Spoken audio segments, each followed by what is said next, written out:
As a community member, I just always want to encourage people to participate in the studies. Since I've started with MenoLabs as well, I've noticed, that we have to get our voices heard, so we need to get out there. As women of color, every woman really just needs to get out there and participate in studies. Now, I'm also have gone out of my way to become much more educated in menopause. Now, that's a big issue.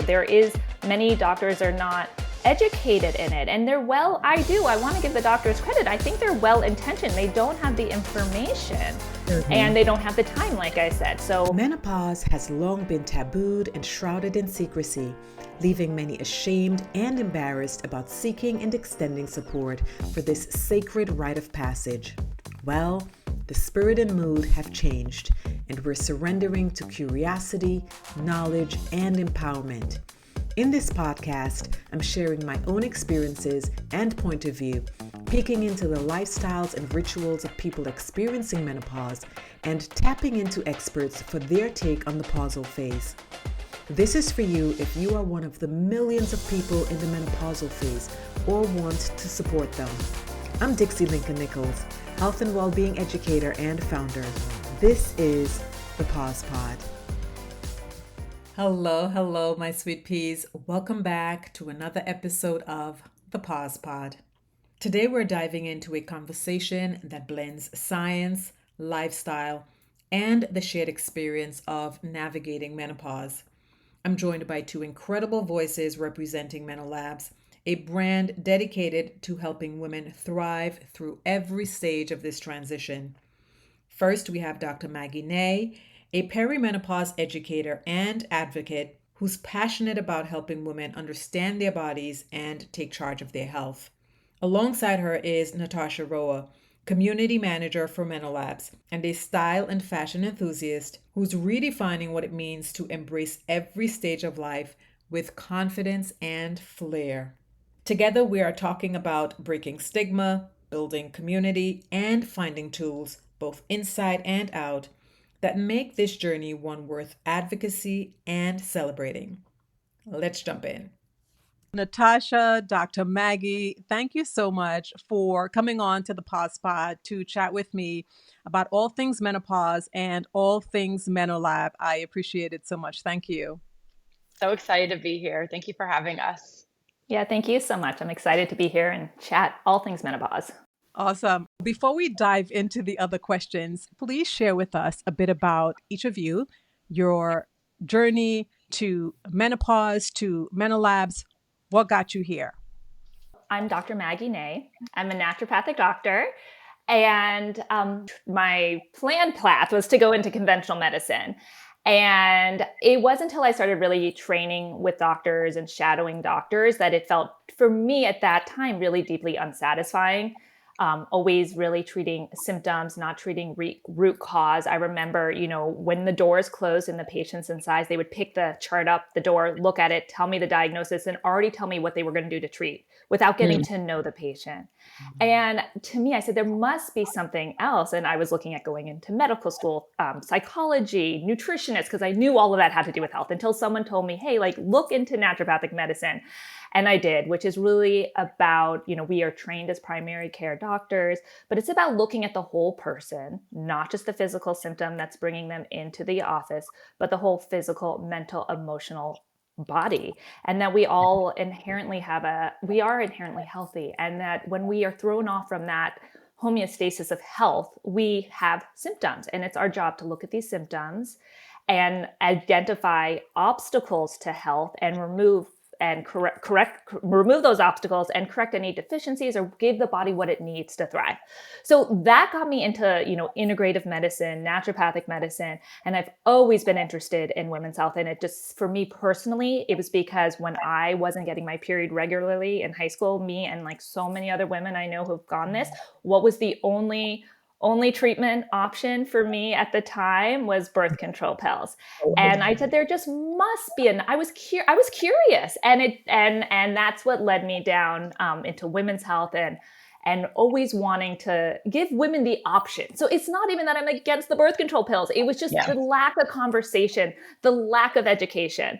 And so much of my career now is about educating women and giving them really the information they need so they can make the best choice on how they want to support themselves. And I, for the last 20 years, have really been supporting perimenopausal and menopausal women, because those were the women who were coming to see me when I first started practicing medicine. Those were the women that were crying in my office because they did not feel like themselves. And I was changing lives. It wasn't me, it was the information I had that I was sharing, and lives were changed and lives were saved. Honestly, I can say that confidently just through the knowledge and using the resources, tools, therapies available. Natasha, we'll just jump right into you, and then I'll kind of piggyback on what Dr. Maggie said. Yeah, so much great information. I mean, mine is a little different. I'm not a doctor. My name is Natasha, and I'm the community manager for MenoLabs. And I've been with the company for a little over 4 years, and I've learned so much. And I wish I would have known all of this information. My focus is really on education, supporting the community, empowering the community so that they, like Dr. Maggie said, so they can make these decisions in this stage in their life that many women are feeling lost and alone. And when I was around 36, actually, I was experiencing heavy periods. I was experiencing nonstop yeast infections, and the doctors couldn't figure it out. I looked healthy on the outside, and thankfully they kept digging and they did my labs, and I had vitamin D deficiency, I had iron deficiency, I had prediabetes, I had cholesterol, and I looked so healthy on the outside. Oh, and to top it off, I had fibroids. So I had all of these health conditions, and I was going crazy, and I was like, I don't know what's going on. I'm doing all the same things, which so many women say they're experiencing. I'm doing all the same things. I'm working out, I'm eating right. And this is all crumbling in front of me. And so thankfully, my doctors didn't jump to say hysterectomy like they usually do with fibroids. But with a lot of guidance and changes in my lifestyle, I now have no yeast infections. The fibroids have been removed and have stayed away. I've eaten and changed my diet, in a different way. And so I don't have high cholesterol. I don't have prediabetes. And all of this to say, I wish I would have known more about perimenopause and menopause back then, so I could have made the right decisions. It took a lot, like 3 or 4 different doctors. I lived in the Philippines, and I had to go to an American doctor, a Filipino doctor, a doctor in Singapore. I was all over the place trying to find answers. And I feel like if I would have just started off with knowing your body is going to change and these things are going to affect you, I would have felt a little more empowered to be like, okay, I know what I need to do. So I wish I would have known, but I'm grateful that I got a job at MenoLabs with the founders when I started. And it opened up this experience where I've learned so much, and I feel so strong in this knowledge. And I just want to make sure that I share it with everyone. I'm just like a sponge. I've taken it all in, and I want to share it now with everyone. So that's what I'm here to do now. I love that. It's amazing what your own experience can lead you to, right? How did you two come together?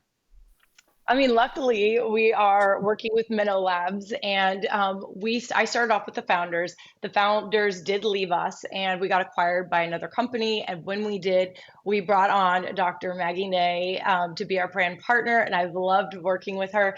I actually host an educational series, MenoLabs Live, which Dr. Maggie is always a guest on, and I love learning from her. I definitely learn every time. I'm always like, make sure you have a notebook and you're ready to take notes, because she has a wealth of knowledge for us. And then we also have 2 community newsletters. One of them, Dr. Maggie is featured in. And also, once again, so much great information, even just for someone like me, who my background was always in, let's say, education, communication, journalism, and fashion, not in health and wellness. And so I feel like every month she's giving me this information. I'm using it in my life. And so I'm really grateful to have her as a part of our team and learn from her. Oh, thanks, Got it. Got Natasha. it. I know it seems so lovely and jelly. Okay, let's dive into MenoLabs here a little bit. So, Yeah. MenoLabs was born out of personal experiences with menopause. Yes. Can you share a defining moment that pushed you to turn your personal struggle into a public solution? And I guess I'm speaking for MenoLabs and what they offer as a solution to menopause. Like, at what point did it become we need to offer the public something to support them during this menopausal transition?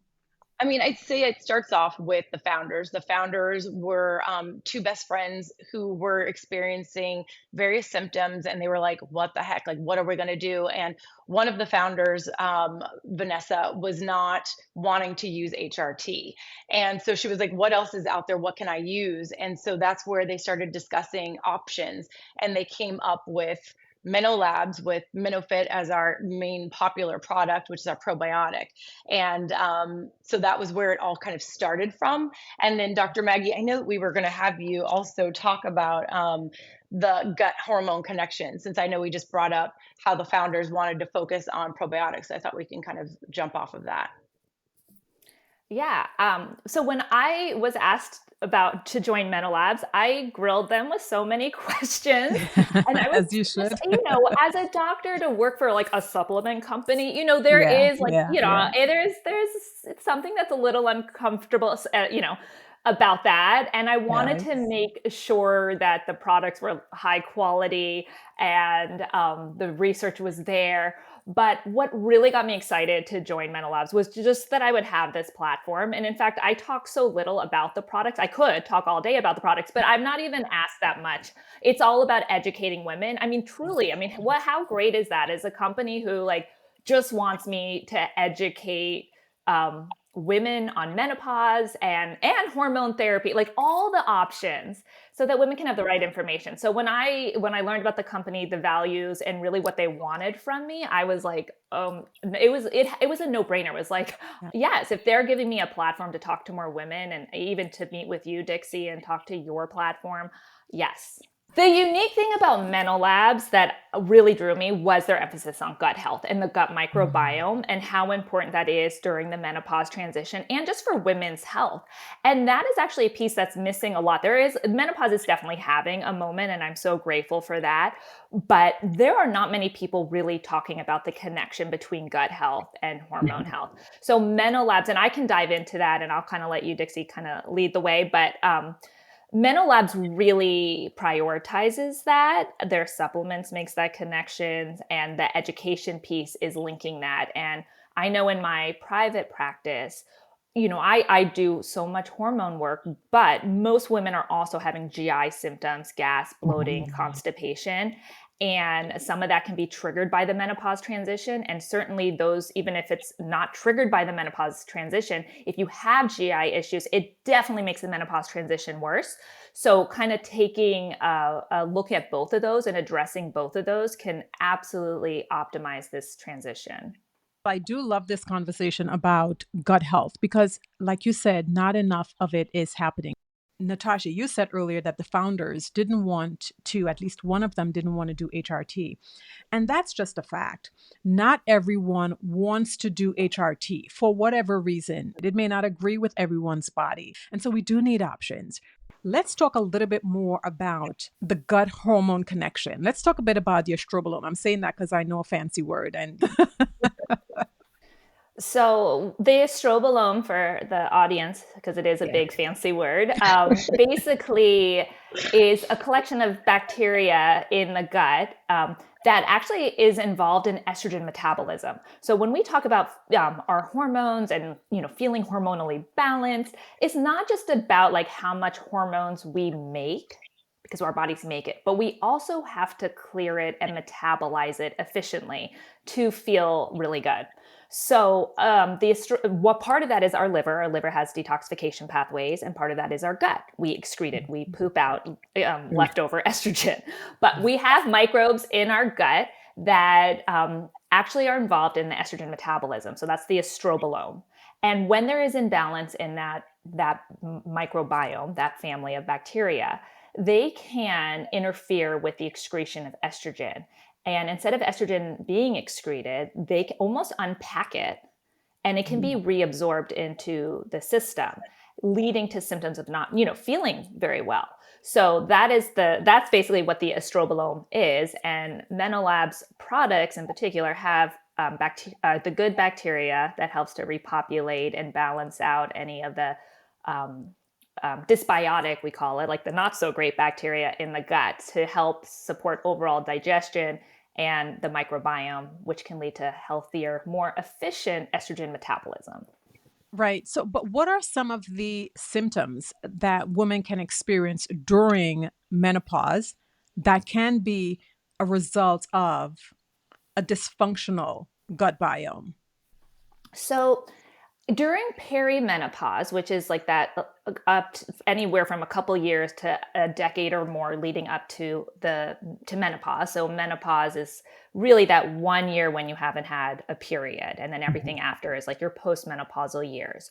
So during the perimenopausal period, if your estrobolome or gut, if you're having like dysbiotic bacteria, your estrobolome is affecting how estrogen is being cleared. You can definitely have heavier, clottier bleeding.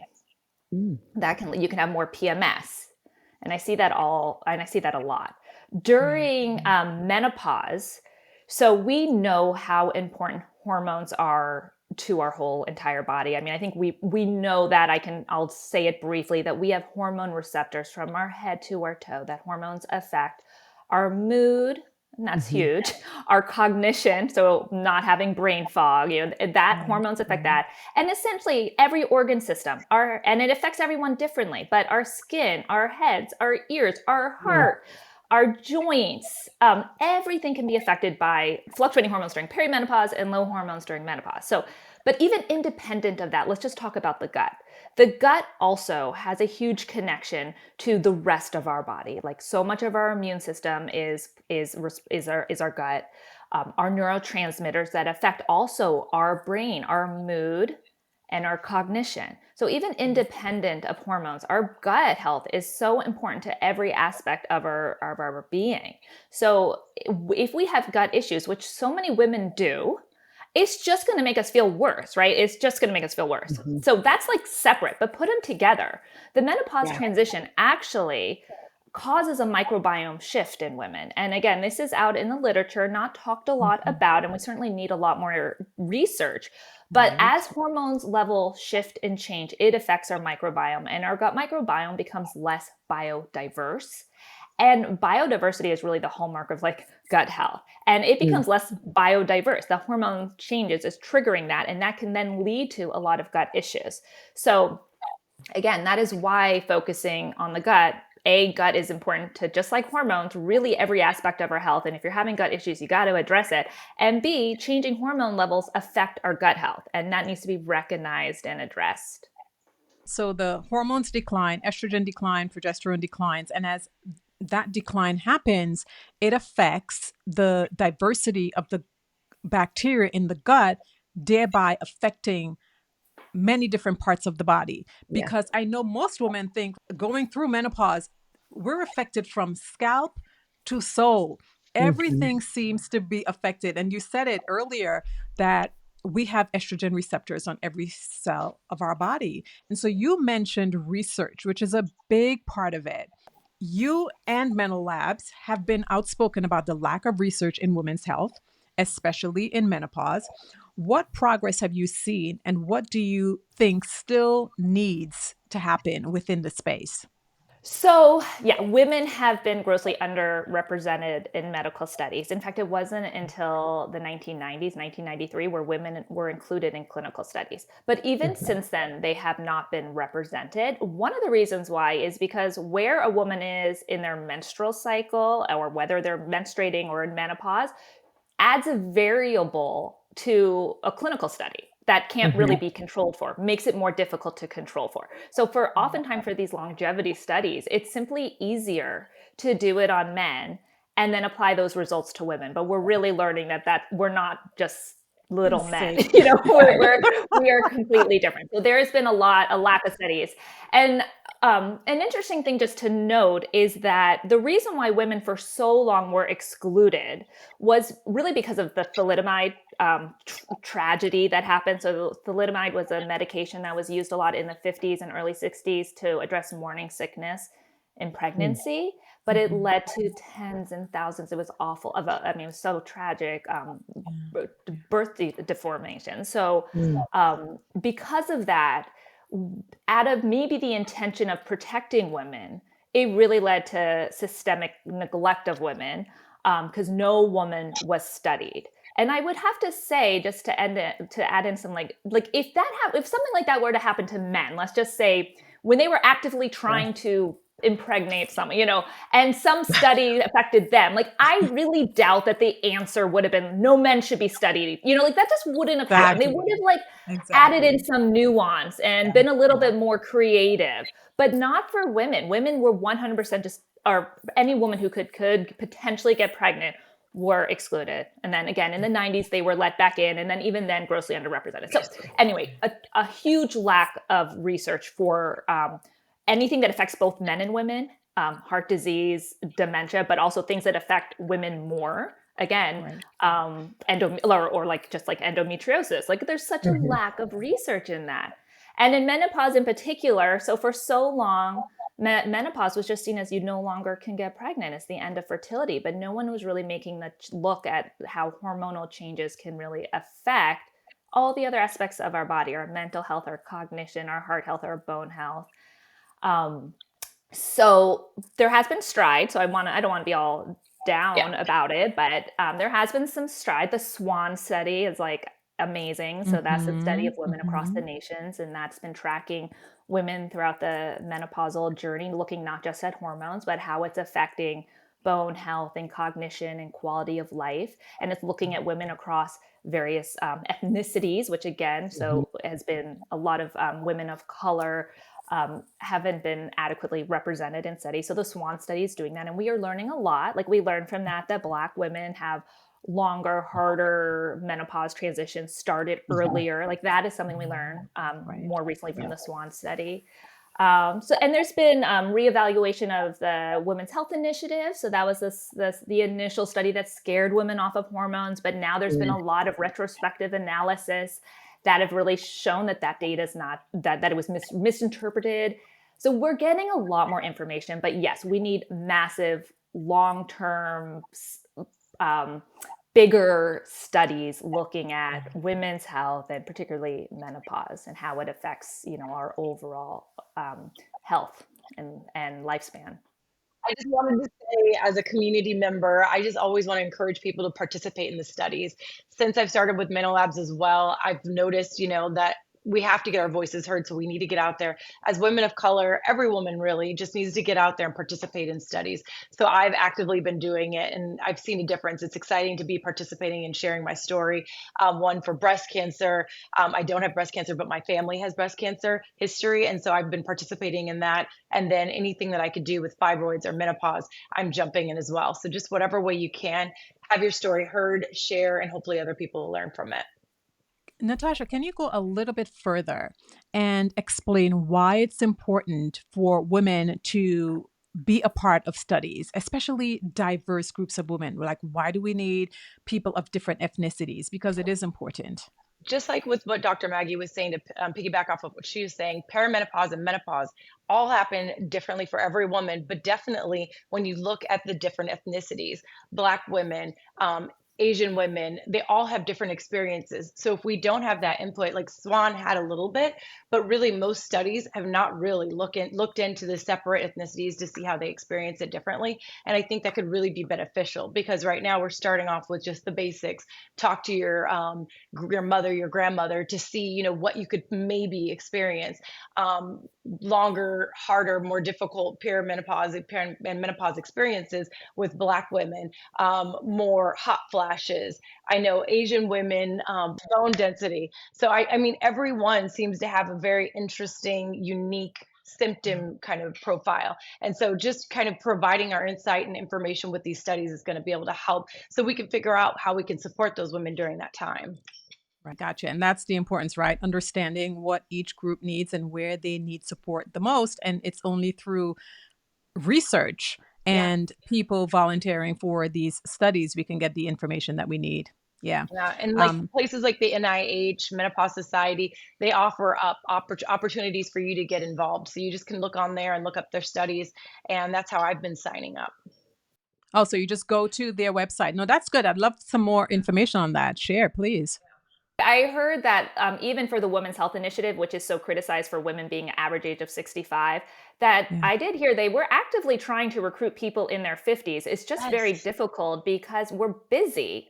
So it's Yeah. just good to be mindful of like, okay, yeah, we can complain, but we should also like, Exactly. you know, try to, at this point, be mindful that we can be proactive in helping too. So thank you for mentioning that. And it's nice with today you can do it online. A lot of mine has been virtual and just sharing, like if I go do a mammogram, I share my results with that study and then they are able to review that information and, provide whatever next steps might be available to me. So you can do a lot of it virtually. Right.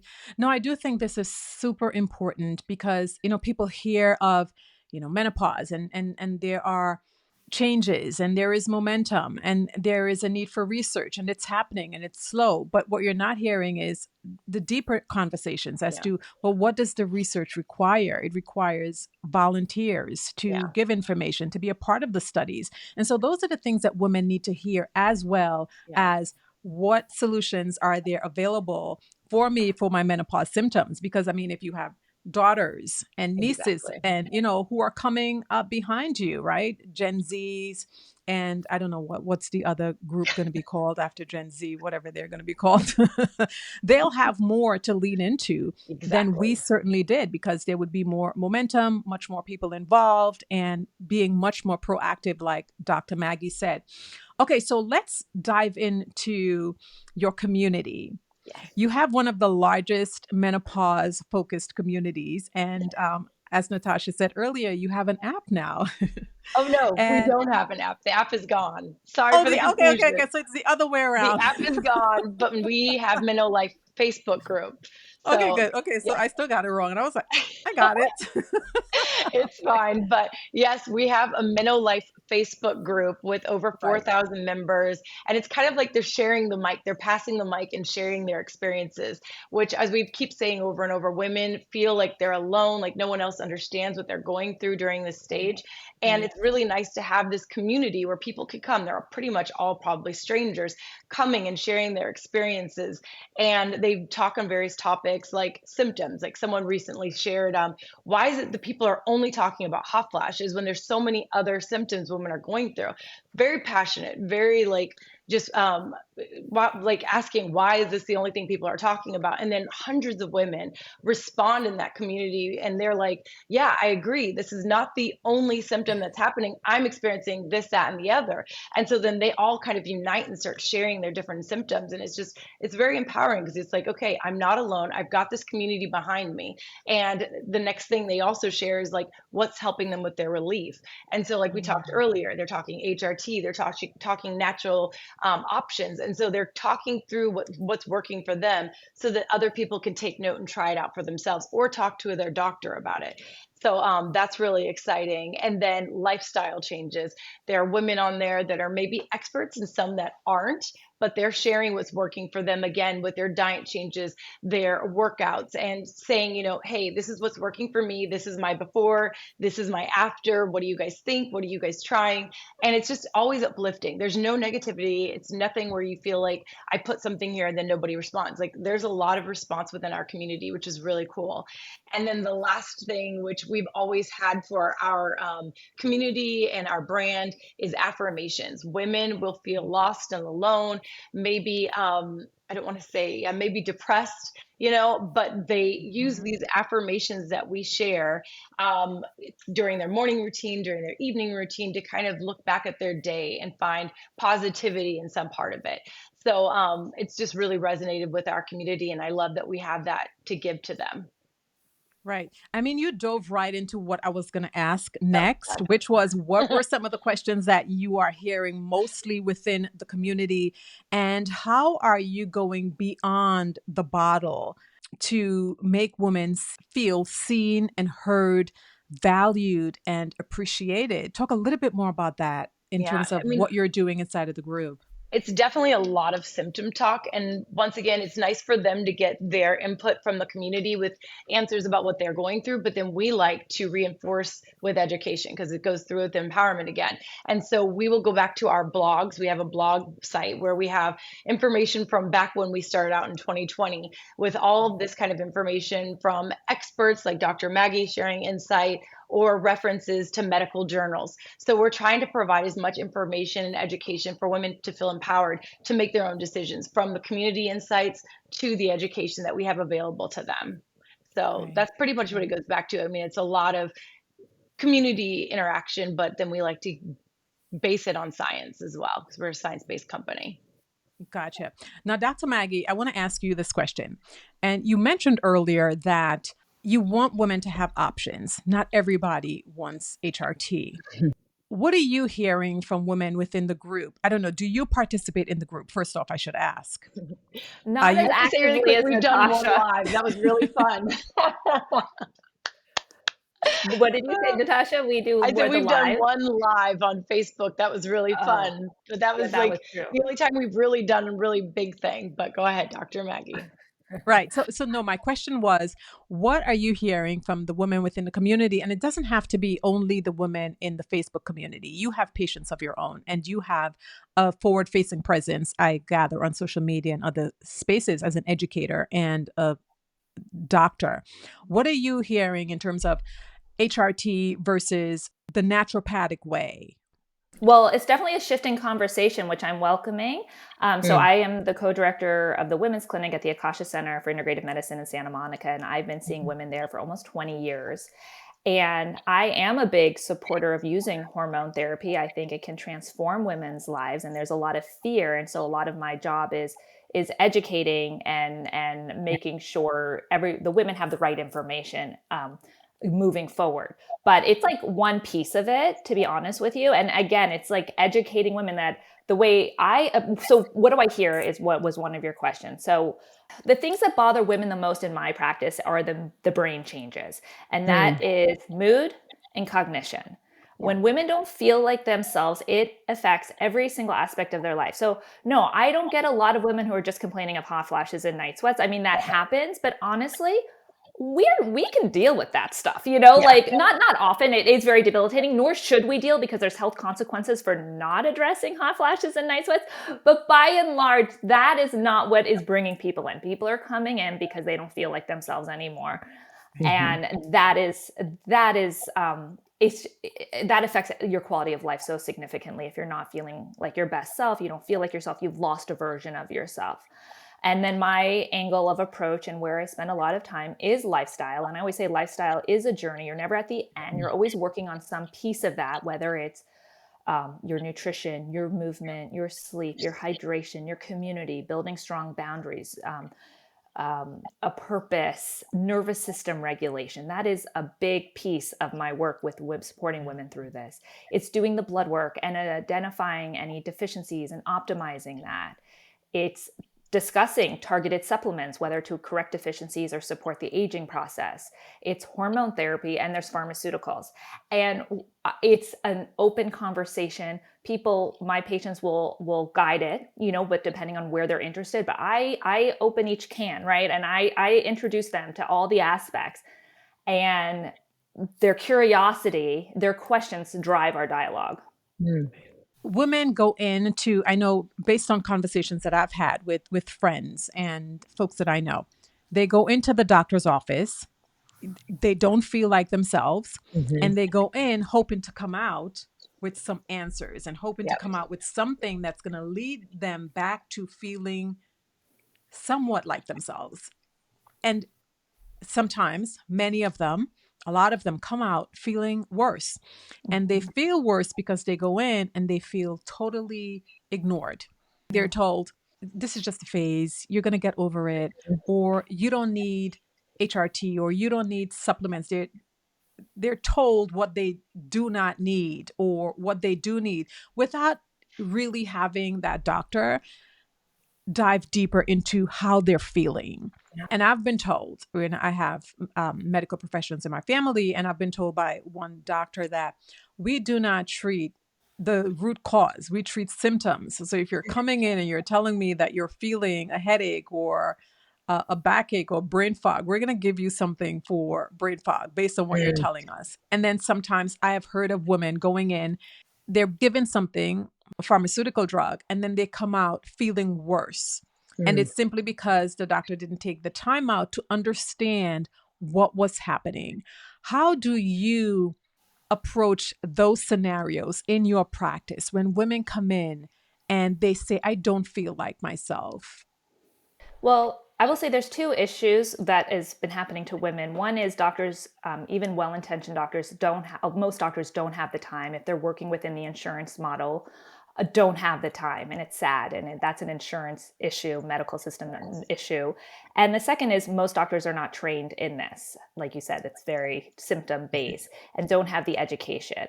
And we know it can take, up to 20 years for medical research to kind of shift how clinical practice is done. So there's a lack of education and there's a lack of time most doctors have, and women feel rushed and unheard and unsupported. In my practice, I am blessed to be able to give women more time, and that's critically important. New patients, I spend an hour with them and a half hour for follow-ups, which is most doctor visits are just 15 minutes. And it's my goal in that first visit to really get to know someone, their whole physical story, emotional, spiritual, past medical history, family history. I really go through head to toe. Their nutrition, their sleep, their community, how if they love their home, all of that makes up someone's health. And so I take that time to really get to know someone and then do the blood work and bring them back in to review all of that together. Now, I'm also have gone out of my way to become much more educated in menopause. Now, that's a big issue. Many doctors are not educated in it, and I want to give the doctors credit. I think they're well intentioned. They don't have the information and they don't have the time, like I said. So that is why, I help women one-on-one, but then to reach a broader audience. So almost helping women know what they do need, we can do that, and so that they can then advocate for themselves, because through education, which we're doing today, right? You can gain so much more knowledge with your body. That leads to more self-compassion. And then you have a little bit more confidence to self-advocate for yourself. You know what's happening. And oftentimes you can, through these conversations, know what your body might need. And it's not the place women should be in. Like, I think it would be great if women can not have to do all this work to get the care they need. But at this stage in where we are, that's just where we're at. And it doesn't have to be a tedious process. Like, I'm hoping we're having fun all together, right? Like, we're getting educated, we're getting empowered. And, I often will talk to women, like give them a script. So sometimes, because I am out of network. And so we don't take insurance. That allows me the time to speak with someone. And for some people, it's a big, they can't see me regularly. So, one or two visits, and I get them set up. I get them set up with the script that they're going to use that works, to get what they need from their doctor. And it's just where we're at. So yes, doctors need to be better educated, and then women need to be given more time. Menopause is not a 15-minute visit at all. Well said. We need more time. I think that's kind of like the through line here. Time. Yeah. However, because of the system and the way it is, we know that that's not going to happen overnight. Maybe it will happen one day, but women are going to continue to go into the offices and have 10 minutes, 15 minutes, right? And so they're going to be rushed through. Natasha, you as an advocate and an advocate for women receiving the care that they deserve, what would you say to women when they go into the office and they've got 10 to 15 minutes? What questions should they ask their doctor? First and foremost, like the most important ones. I mean, I really feel like we've always tried to give them a Peri toolkit, something we highlight in the Dr. Maggie newsletter. And we've had checklists where you have questions to go in and be prepared, maybe have an advocate with you, a health advocate, like a friend or a family member that can be there. Because sometimes you do feel rushed and you forget those questions that you want to have answered. So it's just things like that. And family history is another one. Having your background history and having that prepared to kind of present to them to say, hey, like with mine, I have breast cancer family history. I want to bring those up. I have fibroids in my family. I'd like to bring that up. I'd like to dive deeper into that. So just going prepared with all of your information, your background, education, I'd say even bringing in papers from online, or if you want to bring it on your phone, about different topics you'd like to discuss that maybe they aren't aware of, the doctors aren't educated on, so that they could dig deeper and get back to you, hopefully, if they have that kind of relationship with you. So, I mean, there are lists of questions. I don't know any offhand right now off the top of my head, but we have presented those with our community before because it is essential to have those type of things. But I'd say come with your medical peri toolkit, your medical peri toolkit, so you're prepared and ready for your medical appointments and know what you need to bring with you. So one of them would be that checklist, which we probably have available on our blog. I'll have to double check. So preparation is the key. It's the key. Yeah. Yeah, because most women go in, especially with menopause, feeling very intimidated. Yes. That's one thing. And also feeling ashamed. There Yeah. are women who are so ashamed of being in menopause for whatever reason, maybe because of the way society has stigmatized menopause, feeling like they're getting older and they're not ready to accept that title of aging or mature woman or what have you. They go in and they feel ashamed. And so they don't say the things that need to be said. And they end up leaving without the answers that they need. So Yeah. I feel like it's a partnership, right? And you have to advocate for yourself. So going in prepared, but also going in with courage Yeah. and knowing that, okay, I don't care if you've got a degree that I don't have. Yeah. I'm going to ask you the questions that I need to leave here feeling like I can breathe and feel okay, that I know that this is happening for a reason and it's not something that I still have no answers for. And I think another thing to think about is if you feel like you've left and you're confused and lost, then get a second opinion. There are resources like the Menopause Society has available where you can look up menopause specialists in your area. And even if they aren't available in your area, you can look to online resources because there are doctors available online now that can help you. So I feel like nowadays it's amazing that you have all of these resources and places that you can go. I'd say maybe 5 years ago, I mean, you'd go to your normal doctor, your family practice doctor, and you'd be like, okay, I guess they said I'm fine. And you walk away and you are lost for another 7 to 10 years because perimenopause could be 7 to 10 years. So you're just going through all of these changes alone, essentially, thinking, my doctor said I'm fine. I'm just getting older. So Right. we don't have to do that anymore. You can go get a second opinion and find the right answers to get you support for those 7 to 10 years. Yeah, such great advice. If you don't like that person, you don't like what you hear, go ask someone else. Second Yeah. opinion. I love that. I love that. Okay, so let's talk a little bit about some of the solutions that MenoLabs have for dealing with some of the menopause symptoms that women experience. Share with us, other than MenoFit, what is there and what are they for? So I'm excited to share we're going through a rebrand. So stay tuned for how that's going to look. It's Ooh, very exciting. exciting. But we do start with the gut health. So we have MenoFit, which Mhm. helps with hot flashes, night sweats, mood swings, and such, and then weight management. And it's our most popular product. And then we have MenoGlow, which helps with also a probiotic that helps with hot flashes, night sweats, but it's helping with the changes in your skin. So when you're seeing those changes develop, you can use that and it's going to help keep that glow that we all want to have.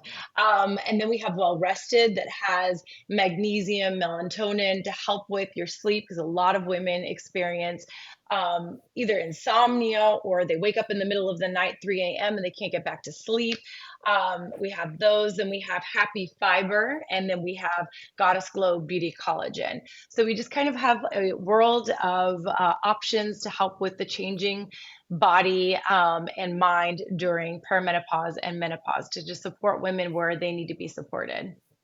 Gotcha. Now, what makes MenoLabs products stand apart from everybody else's? I know there are so many supplements out there and more keep coming, right? What makes MenoLabs products so special? I mean, I love it. I use MenoFit and I absolutely adore it. Well, I mean, the big thing right there is it started with probiotics, which is, definitely separates from the rest. And then we have the natural ingredients that support, like with the hot flashes and everything. But the big thing for us has always been science back. So we worked with the formulations were created with a doctor when we started with the founders back in 2000. But now we have a registered dietitian that works on the brand at Dr. Reddy's, which we're really excited about. Her name is Jane. She has actually gone through menopause. So it's exciting to see her talk about the ingredients that we're working with that are going to support women during this stage in life that she has researched and looked at studies to see that they're going to still support those different symptoms that we want to help women with.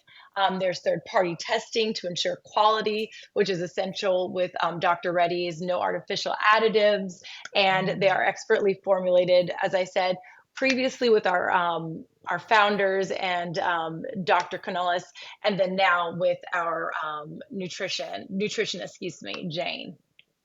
Gotcha. So everything is science-based, fact. Science-based, yeah. Got it. Got it. Now, Dr. Maggie, this question is for you. People hear about supplements. They see advertisements for supplements, and it sounds good. It sounds great because it sounds like it addresses what they are feeling. And so many people just go out and take supplements. How do you recommend women approach taking supplements? Is there a safe way? Is there a right way? Is there a wrong way? What would you recommend women do when it comes to taking supplements? So yeah, it can be overwhelming. And I know Yeah. that so many women, you open up their like cabinet and there's a pharmacy of supplements. Yes. Typically, if it sounds too good to be true, that's a red flag. There is no magic pill for anything. So it can be really confusing. And I feel for women because they want to just feel better. And there's a lot of companies offering solutions. So you do, like, kind of to piggyback what Natasha said, a company should advertise that they're third-party tested. I always say, look at the ingredients. You look at the inactive ingredients. Like, you don't want like a paragraph of inactive ingredients and fillers. That's often not necessary. And the formulations, I think it's important, and then why you're taking it. If it's like, my patients will send me links all the time about a product that says it's going to do X, Y, and Z. You have to look at the ingredients. And I know that's hard to, as a, just a regular, woman just wanting to feel better, but you do need to just kind of look to see what's in it. And, hopefully, and then to see if it's third-party tested, if it's, not a lot of fillers. If it's, you just have to, it's tricky. I have to be honest. It is really hard to do. You hopefully have to have like a trusted resource. A lot of times with supplements, if you've kind of done the homework and you're like, okay, the ingredients look good. The company looks good. It's third-party tested. I'm going to try it. And that's okay too. You trying things and seeing how it makes you feel. And the other thing I want to say, and that's with anything, a lot of things in menopause transition, because everything should be so individualized, you do need to try. And one night isn't enough either. Like, usually you need to give things 3 months. You want to be careful of not introducing too many things at one time, because then you don't know what's what. Yes. And if it seems like a legit company, and you want to give it a try it for 3 months and be mindful of what other things you're trying at the exact same time that could, be more confusing. Thank you for that, because I think that is the key. We have to try. We will only know if we try. And of course, I just want to say this too. If you want to take a medication, definitely run it by your naturopath or your primary care physician. If you don't want to go taking supplements willy-nilly, you don't know how it's going to interact with your body. If you could rewrite the menopause narrative for future generations, what would the new story sound like? Well, I would love to see menopause not as like a slowing down or a time of decline, but rather like a launch pad into like the most amazing years of your life. Like, I mean, I really do believe, like, I would love for people for it to be so culturally shifted in our narrative that it is something that we joke about or even look forward to when life gets crazy, if we're raising kids and our jobs and our aging parents, that it's like, oh, there's menopause to look forward, the menopausal years to look forward to. Yes. Where we can then embrace the real changes that are happening, meaning we are We care less what other people think about us.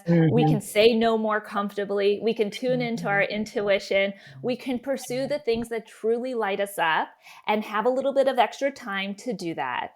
And I want this menopause transition to really there needs to be not just a clinical shift, but a cultural shift too, Mhm. where we can just look forward to it, because it really is our time to get after the things in life that truly light us up. It can be absolutely the best, most rewarding years. That even the studies show, with Lisa Mosconi talking about, the brain changes of Yeah. menopause, says that a few years into the menopausal years, women do actually report greater life satisfaction. I mean, Mhm. that's incredible. And Yeah, that is. you want to feel good too. So taking care of your health and doing all the preventative stuff, and using the tools in the toolkit that Natasha and I have talked about. But these menopausal years can be just epic. And I want there to be that shift that we look forward to. It's a rite of passage. It's also what a blessing that we've come to this stage in our lives. Not everyone Definitely. is given that blessing. And if we've made it this far, we have, now almost half our lives in our menopausal years. So it can be the Mhm. best. That's so true. Yes, that's it. That's the message. Yeah, That's the I agree. narrative we need. Yes. And so the millennials and the Gen Zs are going to be like, oh my God, I'm looking forward to menopause. I can't wait for menopause. Mhm. That's what we want to hear. Natasha, go ahead. And that's what I was going off of. I have 3 little kids. Well, they're not little, they're teenagers pretty much now. I have 2 girls and 1 boy, and my passion really is about educating in the curriculum. Like, they've all gone through sex ed, and I'm like, "We're missing out." England, they are teaching about perimenopause and menopause in their curriculums, and I'm like, "We need to do that." I mean, I'm excited that I've been with this job for 4 years, so since they've gotten into sex ed, I've been able to say, "Hey, they're missing out on this stage, and you guys, my girls, you're going to experience this." So I feel like we're missing that in the curriculum. It's a big empowerment, like you're saying, because it's like introducing it to them early on, so they're aware of it, they're prepared for it, and they know it's coming. And even if they only give it like 30 minutes, if they only give it 10 minutes, at least when they get to 35, 40, they know, hey, click, I remember learning about this in sex ed. I can look to my menopause or different books and resources that are available, since there's so many great books out right now that they can look at and then research and be more prepared once again. So it's just once again going back to education, empowerment, but on a different level, going and starting at grade school, middle school age when they start sex ed. So that was my biggest takeaway, is just kind of empowering the younger generations. I love that. Education is the key, and that's what's going to drive and change this narrative Yeah. that we have now. So the generations coming up can be more appreciative of this time. A personal question for each of you. You're in this space, you are sharing your knowledge, you're educating people, but you also have to take care of yourselves. Yes.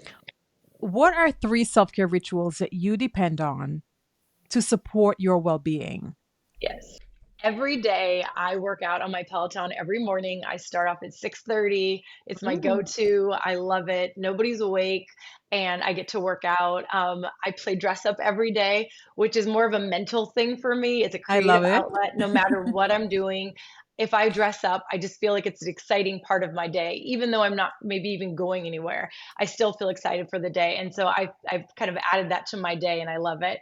And then the last thing is kind of funny, but I saw someone feature this on Instagram or something. It's a fart walk. And it sounds crazy, but after every meal, after every, no, not meal, but every dinner, my husband and I go on our fart walks. And it's a 10-20 minute walk with our dog. We might let some farts out, who knows? But it's like helping the digestion start I love for that. the evening. When we go to bed, we're all kind of like everything's moved down a little bit from our meal. So Mm, every night we do our fart walk, and I just think it's fun to share as well on I socials and be love like, it. "Hey, are you going on your fart walk?" The part work. I love it. You can start a trend there, Natasha. What about you, Dr. Maggie? Well, I bookmark my day with self-care. So first thing in the morning and right before bed, it's non-negotiable. So I kind of tune into myself in the morning to see what I need. It could be a Peloton ride, which I love, like a little exercise, some weights. I might listen to something uplifting, have a cup of tea. I might journal. But it's like, I consider it like my golden hour. I also have 3 kids ranging from 7 to 15. So I'm still in the thick of crazy Yes. home life. But if I can give myself like a little bit of time in the morning, so, and I also always have 16 ounces of water first thing in the morning, and that definitely comes before any coffee or tea. I think that really sets me up for a little bit more of an energetic brain focus way. So my morning and my evening, I also just really cherish. I dim the lights in the house, in my room. I usually will take a shower and get into bed and read a good book, and I put the phone away. And I just think this bookmarking of the day, I would love for everyone to kind of keep in the back of their brain to try to do that, because it doesn't have to be an hour. It could even just be like 10 minutes if you can only just give yourself that. But the idea of not just starting like on your phone or, just starting with emails, but to just, just give yourself that grace. And then the other thing I do is I always like have this motto of like just prioritizing joy. I think joy is like a really important part of our life, and that it's one of the questions I ask, what brings you joy? And the amount of women that look at me and start crying because they don't know and they're not in tune to that piece. So I just like to put that out there as like always in the back of my mind is like, is this gonna be joy? Like, I wanna have joy in my life because I show up better when I'm having some fun. And so that's something else that I do as like part of self-care is I do prioritize joy. Yeah. I love those. Is the water room temperature? Is it Oh, yes. warm? Is it hot? How do you have it? Well, I know people like this. Like it's recommended generally just for gut health, like room temperature water is better. I mean, any way you can get hydrated. I'm not gonna nitpick. Like if you like it, some people just really like it ice. And I typically think like, okay, if it's hotter and sunny, like hot, ice is okay. But yeah, typically room temperature water. You can add some electrolytes if you want. But yeah, water with lemon. Got But it. any way you can just start hydrated is what I recommend. Right. So it's about the hydration. Yes. Okay, so we are almost at the end. I've got one more if then hypothetical question. I just love Yeah. ending with this question with my guests. If MenoLabs could partner with any organization or public figure to shift the cultural narrative around menopause, who would it be and what would that campaign look like? I guess I could start. I know that there are two platforms that I follow on Instagram, and it's Let's Talk Menopause and Menopause Made Modern. Now, they're both platforms that are educating women, reaching out to women about perimenopause and menopause. I personally, as the community manager, would love to partner with them on an online virtual experience or in person, kind of celebrating the stage, having a party, but also keep it educational. So maybe having booths and having people share about different symptoms, different modes of relief. I don't know. I just think that it would be fun to partner with a brand like that, or not even brands, I guess, platform like that that's already doing the work. And we can partner with them, showcasing that, we have options, but we're also there to kind of highlight educational background for this stage in a woman's life.